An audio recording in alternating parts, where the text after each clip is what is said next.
Ethno-nationalist right-wing populism thrives on the appeal to national identity and cultural homogeneity. It resonates deeply in times of economic uncertainty, where promises of protectionism and revival attract those feeling marginalized. This movement often capitalizes on fear, pushing a narrative that outsiders threaten traditional values. As emotions run high, the rhetoric hardens, leading to divisions that reshape political landscapes and challenge democratic norms. Ethno-nationalist right-wing populism thrives on the appeal to national identity and cultural homogeneity. It resonates deeply in times of economic uncertainty, where promises of protectionism and revival attract those feeling marginalized. This movement often capitalizes on fear, pushing a narrative that outsiders threaten traditional values. As emotions run high, the rhetoric hardens, leading to divisions that reshape political landscapes and challenge democratic norms. In a world shifting towards nationalism, two leaders rise prominently: Modi and Netanyahu. Both symbolize a fervent nationalism that resonates with their citizens, seeking to reclaim national pride. Their leadership styles, shaped by cultural narratives and political strategies, reflect a deep-rooted desire for sovereignty and identity. As they navigate contemporary challenges, their governance models create ripples that influence global politics, uniting like-minded allies. Today, we dive into a powerful parallel between Indian Prime Minister Narendra Modi and Israeli Prime Minister Benjamin Netanyahu. Two men ruling in different parts of the world but walking a remarkably similar path. Both leaders ride the wave of ethno-nationalism. Modi pushes a Hindu-first narrative, while Netanyahu champions Jewish supremacy in Israeli politics.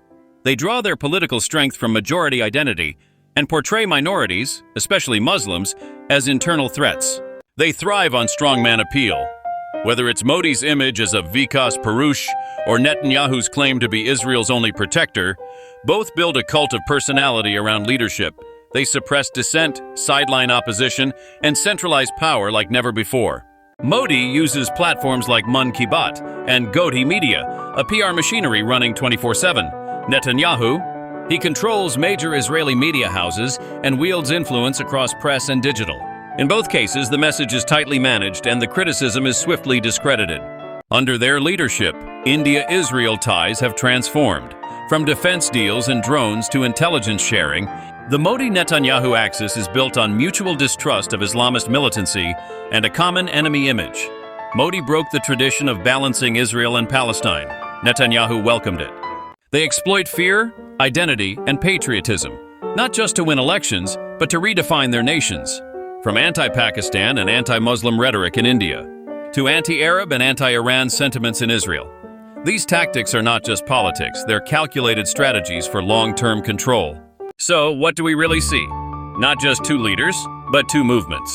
Modi and Netanyahu represent a global trend where democracy bends to nationalism and media becomes a weapon of the state. As the world watches, one must ask, are they defending democracy or redefining it in their image? Let's be clear, this isn't patriotism.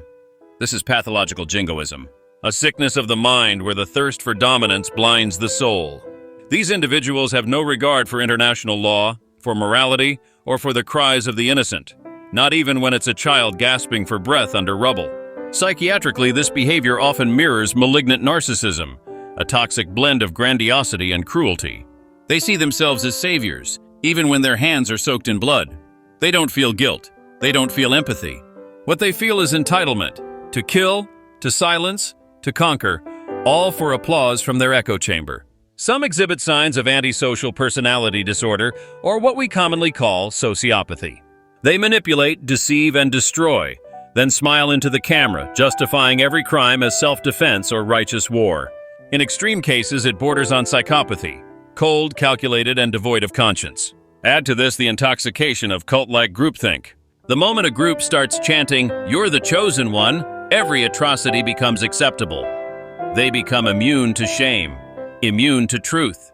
Let's not sugarcoat it. This is a psychological epidemic disguised as nationalism. And the world must stop mistaking delusion for ideology. Because no flag, no faith, no frontier justifies the murder of the innocent. In a world where news shapes power dynamics, staying informed is crucial. Each geopolitical breakdown offers a lens into international relationships and strategies. By aligning with us, you're not just receiving information, you're part of a vibrant dialogue. Like our content to support critical discussions, share it to spread awareness, and subscribe for deeper insights. Together, we can navigate the currents of global influence.